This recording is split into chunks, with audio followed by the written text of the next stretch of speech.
Hello, Miracle Mindset Collective. Here we are on this beautiful Monday, July 18th, for our poolside chat. And I am going to wait a few moments to see who joins us. And if you're watching the replay, let's do some breathing together. Get centered, enter our bodies so we can stay fully and completely present to the moment we're in now.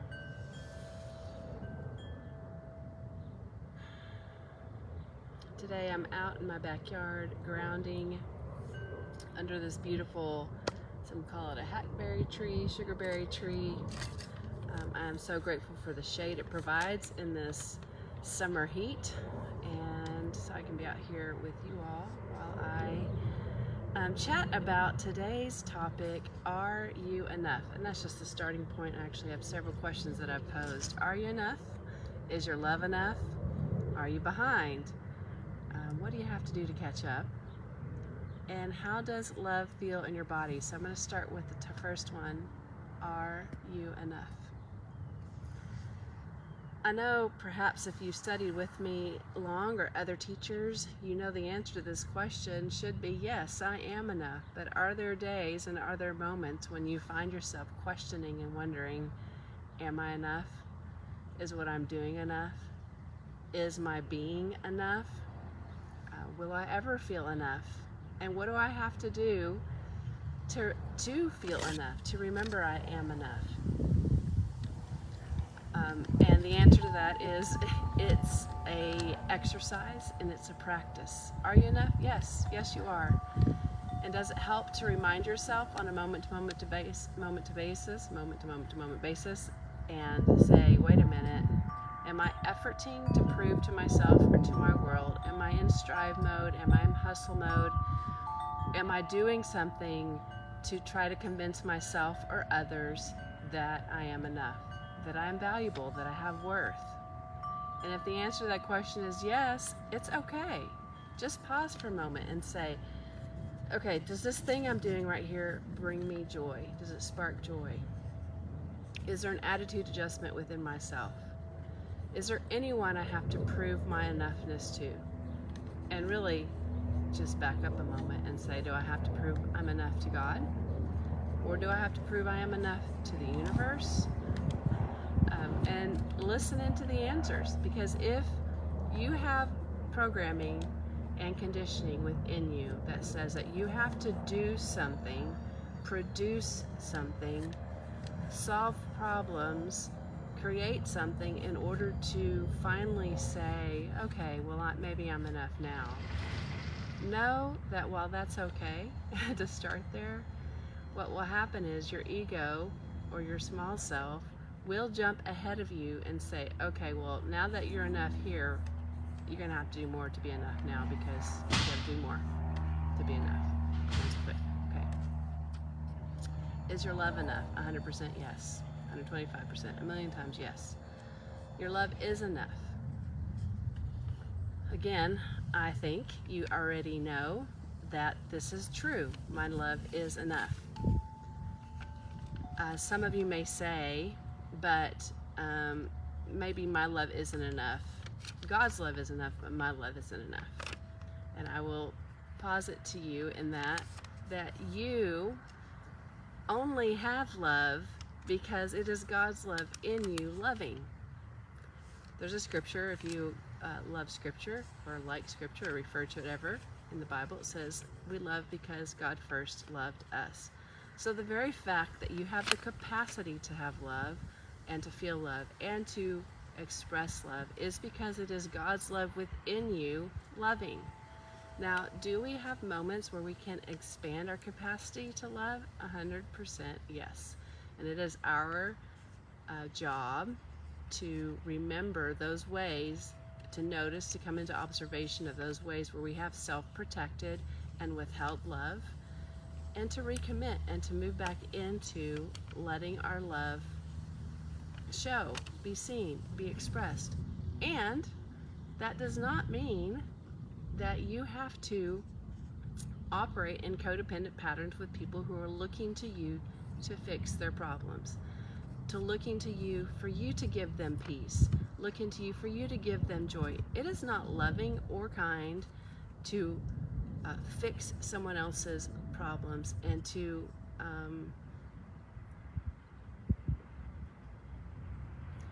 fix something so that they experience peace or love. It's not your job. Can we,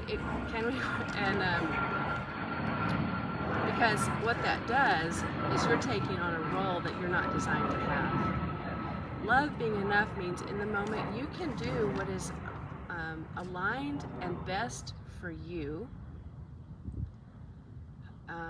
That may look like you say no to someone else instead of yes.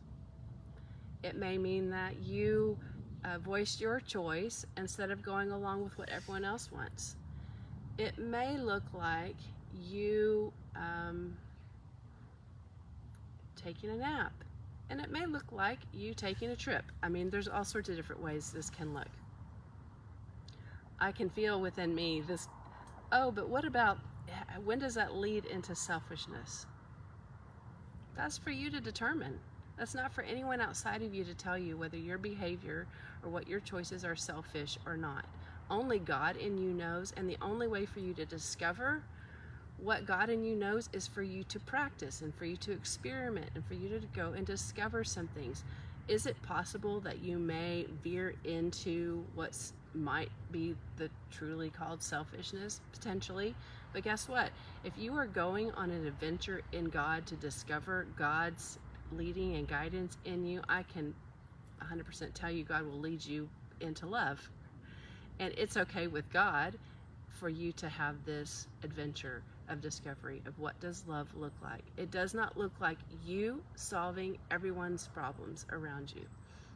It does not look like someone coming to you with a worry or a concern or a fear, and that you say something or do something to alleviate their concern or fear.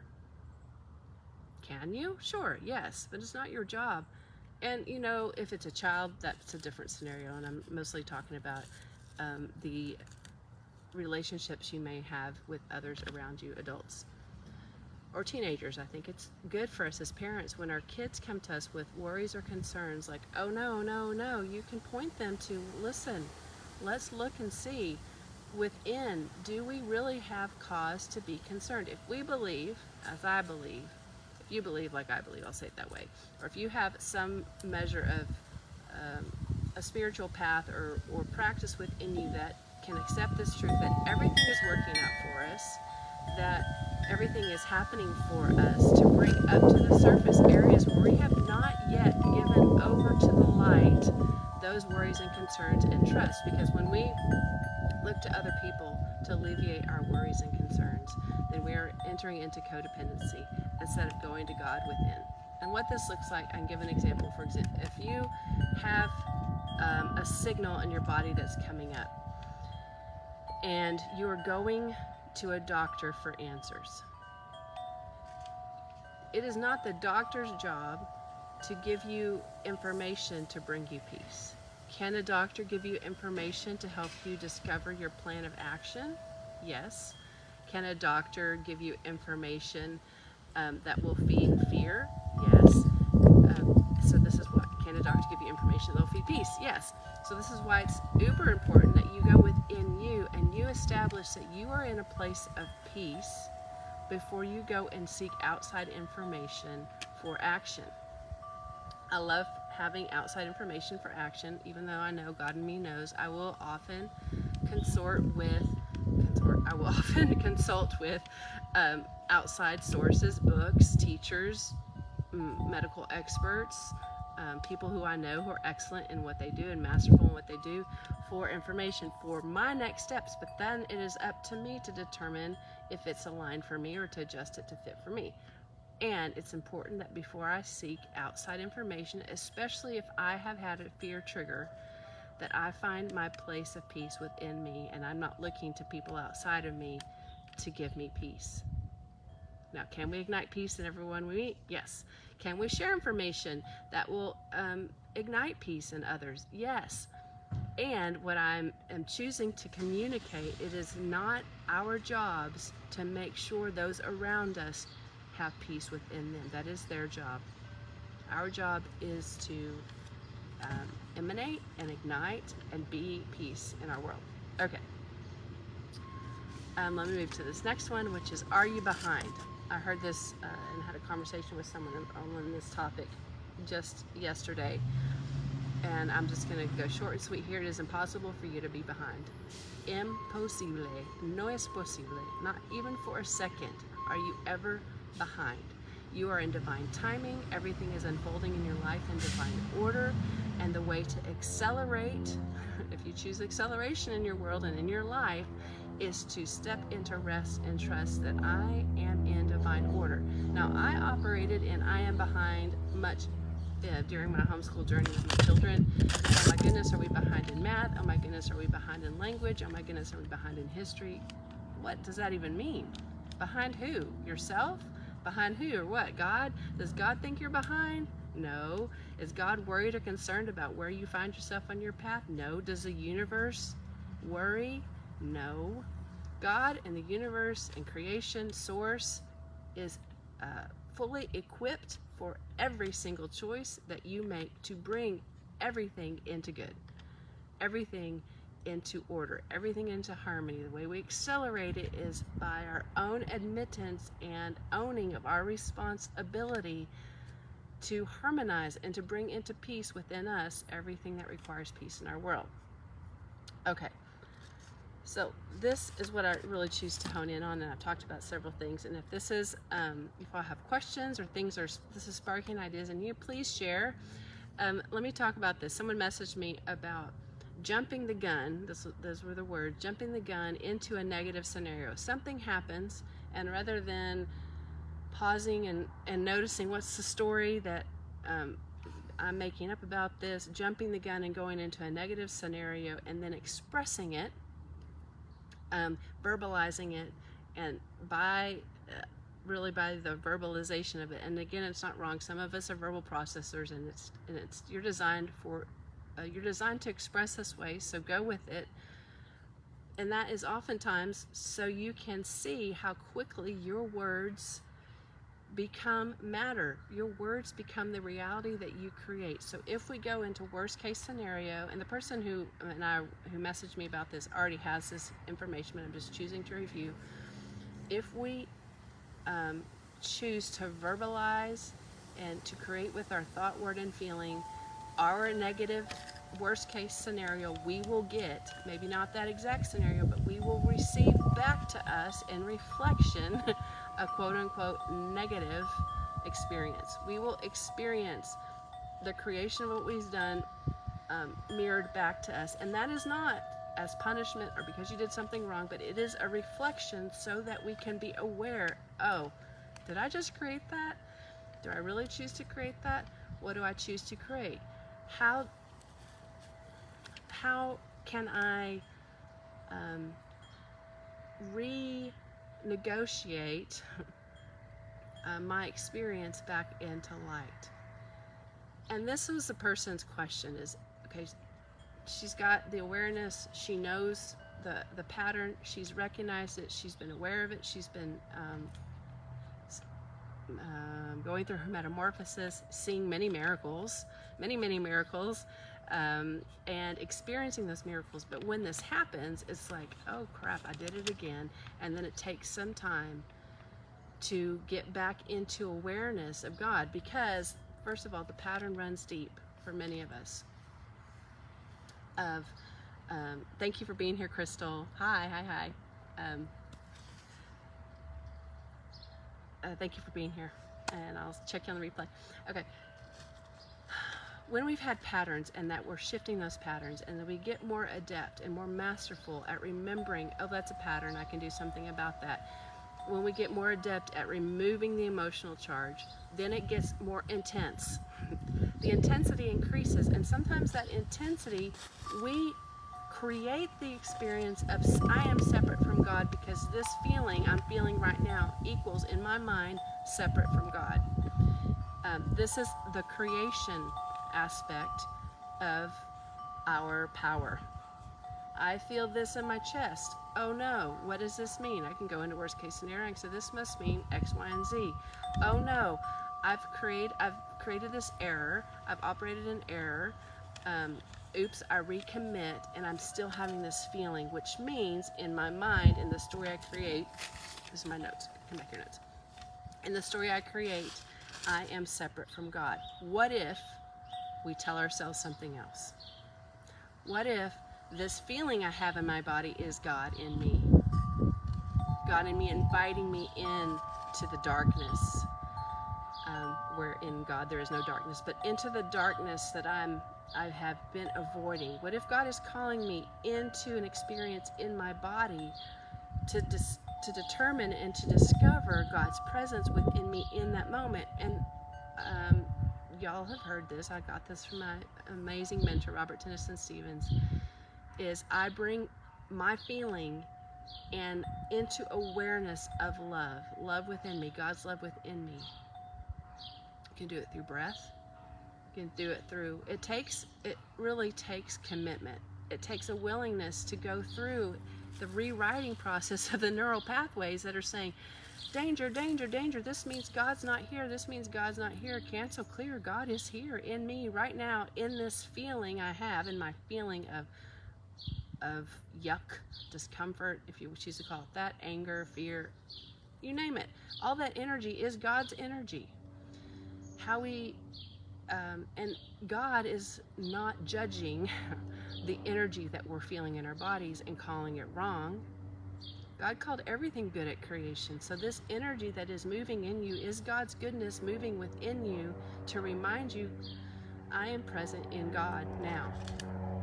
Now, I watched if you go on my main page, my main profile, you can see I posted a video that Rachel shared with me, a link to oh, hey Rachel, you just joined, a interview with Dr. Zach Bush, who I highly recommend. I listened to him a few times back in 2020, and then all his videos disappeared, and I didn't think to go find him in other platforms, but he's back. Happy to say he's back. And that video that I shared, it has got so many gold nuggets in it. I highly recommend you go watch it if you can. Watch it in bits, watch it in pieces, watch the whole thing, because the whole thing is excellent. In that, he talks about, sometimes people say, I don't know how to feel love, and I don't know how to experience love. And he says, and notice how you feel when you experience something of beauty. I thought this is an excellent hack. This is an excellent hack, because sometimes we're like, I don't know what love feels like in my body. I don't know, is this love? Is this not love? Is this something else? And I'm tying it into this conversation I was having about how do I reconnect with God when I've oopsed, and I have this guilt or have this pattern that goes so deep that has told me that I have to be separate from God until I confess or until I make things right, or you fill in the blank, and that is bunk. Okay, we are 100% one with God at all times. It's in our awareness that we're not. And so if you can find something of beauty that you love in your home, if you can find, I mean, goodness, we all have access most of the time to the internet. You can find images of beauty in nature. You can go outside, find a tree, find a flower, find an animal. If you can find your own image beautiful, please, please, please do that. And notice how you feel when you're experiencing something of beauty. And begin to correlate, this is how love feels in my body.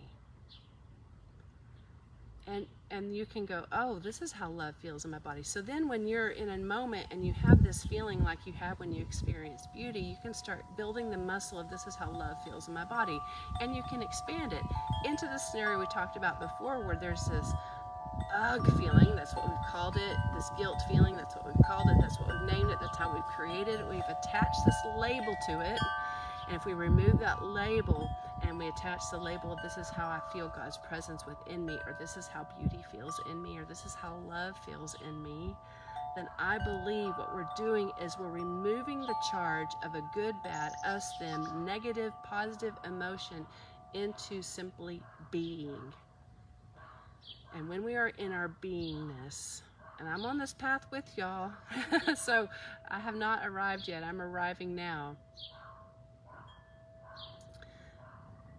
Be aware that your beingness, this is all part of what's happening all over the world, all over the planet, and we are bringing into harmony instead of into rejection, or I'm putting you in the closet, bringing into me the awareness that all these feelings and all this and happening in me is God's energy in me. It is an expression and experience of my oneness. It is the way that the infinite touches the finite to find the infinite again. What'd you say here? I'm saving this right? Yes. I am. It's in here. Well, it's in the group, and I am choosing to put these on YouTube. Awesome. Yes, for me sometimes it's easier to listen to things, re-listen to things on YouTube than it is on Facebook. Okay. So, I believe, and thank you, I'm thankful that you choose to listen to me. So, we are elevating the well-being of our planet by doing this work. And what you do is enough. Your love is enough. You belong. You're right on time. I'm going to share this briefly with you, and then I'm going to end this for now so it doesn't become too long of a share today. There's this class that was offered starting in June, and I found out about the class in May, but one of the requirements for attending the class was having attended the group I was in for some time, and I had just joined the group. So, I mean, I could have asked for an exception, and in retrospect, I wish I would have, honestly, but that's okay. So, bottom line is I could not join the class.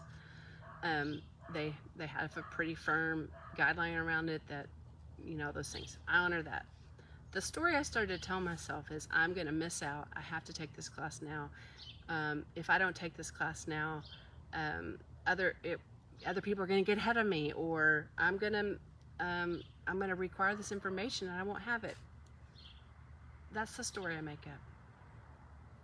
If I'm not taking this class at this very moment, it's because I'm not taking the class at this very moment, and God in me knows how to get the information I require in other avenues.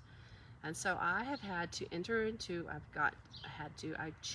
I must enter into a practice of resting and trusting in divine timing and in divine order, and trusting that the information that's coming to me is the same information that's in that class that would have applied to me right now in this moment. That's who I'm going to miss out. Cancel clear. We don't miss anything. Because why? Because we're on a mission. We don't miss our mission. We are always on our mission. We're always on purpose. Why? Because God is in us, living within us. We are God incarnate in this version of ourselves, In this flesh suit you have, God lives through. Is God ever late? No. Can God ever miss out? No. I love it. Dr. Chanel says, would God say that? Then no. Okay, so that's how I can test. Would God ever say this about God? No. So if God doesn't ever say this about God, then I don't say it about me. I'm remembering. So, Crystal, I'm on this path with you. If I have fear of missing out, I just remind myself God in me is right on time, every time. And that when I enter into this space in me of reminding me that I am in divine timing, and then I start to see the things that are coming into my life as the gifts that they are, the information that they are here to serve for me. And I realized that even I thought this class was my means to get this information, and perhaps that information is in that class, or this information is in that class. I choose to know. I'm not in the class. I don't know. But I can enter the class at a later time, and so we'll see if in that time, when that opens up to me, if I choose it at that time. But all that to say is, it's an opportunity for me to rest and trust and realize that everything I require, first of all, has already been provided to me. And because of my human design, information outside of me comes to me to spark and ignite an awareness. So I'm thankful and grateful for that. And I am now in a new season of having my real eyes on, and I offer to you again this decree from the Saint Germain I Am Adorations and Affirmations, Volume 5, Part 1. which says, mighty I am present, seize possession of my eyes, make me see and visualize only your perfection, which means that class not happening for me right now is God's perfection. Is my mighty I am presence is perfection for me. And so I begin to look with new eyes, my God perfected eyes, to see those events, those search situations, those circumstances, those invitations that are happening right now for me, and entering into my full yes, if I have a yes for these activities that are coming for me, giving my full yes there. Otherwise, I'm giving a piece of my attention over to this thing I think I'm missing out on. And I'm not giving my full attention to my now moment. It's okay. Oops, I recommit and going, no. And that's a moment-to-moment thing. My thoughts start to strain, like, oh, but there's to do, and they're learning, and I'm not in there. Cancel. I'm in my own class right now. My own class of mysteries. My own opportunities to discover and explore via the information that's coming my way, the deep mysteries of God that God is sending my way to discover now. And you as well. Yay. Okay. Well, thank you for being here. Thank you for watching the replay. Thank you for sharing your comments with me and for messaging me your ideas. And please, please, please, if there's something you're like, hey, let's chat about this, then put it in the comments of the post when I make it, or just put a post or message me. And I think, who knows, y'all, I love going into all sorts of things. You can ask me anything. I will go into the mystery and the woo-woo. If you ask me something really technical, I'll probably just bring it into the spiritual, because that's what I do. I'm a mystic. I'm owning it. I've known that for quite some time. I'm just going to tell y'all if y'all didn't know that already. But I'm a mystic, so I'm going to find the mystery, and I'm going to share about that and how it all connects back into our oneness, unity, how we're harmonizing everything on the planet, and what our role is. So I love you all. I will see you next week, if not before. And yeah, y'all are awesome. I love you. Bye.